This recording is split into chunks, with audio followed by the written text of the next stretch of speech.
right in your community right now, and joining us this morning is best-selling author Robert Beatty. He has a new book out. A lot of you will recognize it, and it hits close to home here in Western North Carolina. It certainly does. Beatty is best known for his series of Serafina books, which have topped the New York Times bestseller list. But now he has a new book, Sylvia Doe and the 100-Year Flood. Good morning, Robert. Thank you so much for being here. Good morning. Really curious about that title, Sylvia Doe and the 100-Year Flood. How does that connect to us here? Right. So my newest book that we're talking about is for 8-year-olds and above, so for young readers and adults, and it's literally about a hurricane that hits North Carolina and causes catastrophic floods in the mountains. Wow. It is like you saw the future before it happened. Yeah.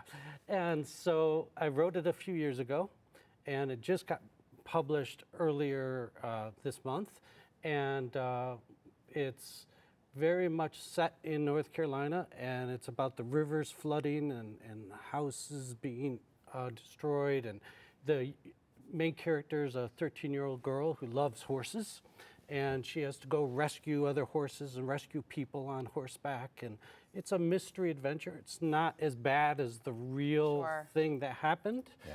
A lot of schools have been using it, and a lot of teachers have been using it as sort of bibliotherapy to help people That's through. I was curious, yeah. I want to ask you, so you wrote this book a couple of years ago, and then Helene happens. What are you thinking when that occurs? Well, I used to live on a river just south of Asheville, and I could see how it would flood, and my imagination was kind of saying, what if it got really bad with all the changes in climate and so on?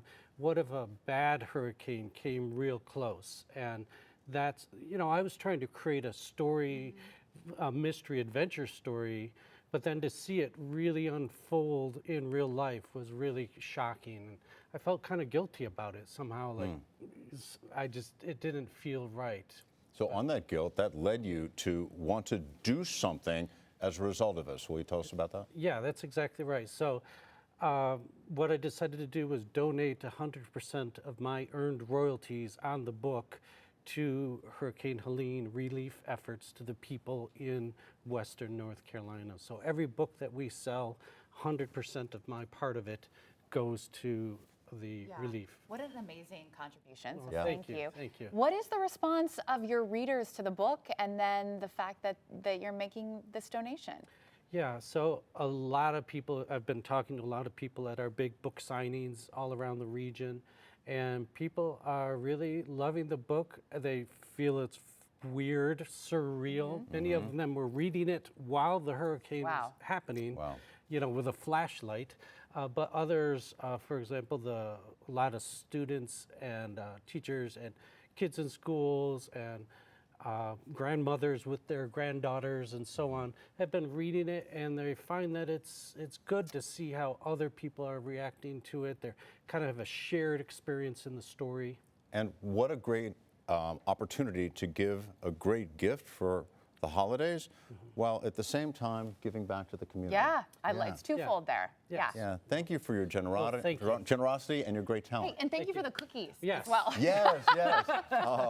Robert knows how to score here. Oh my God. Oh, wow. How wonderful. Thank you again, Robert. All the best to you, okay? And now your News 13 Skywatch weather.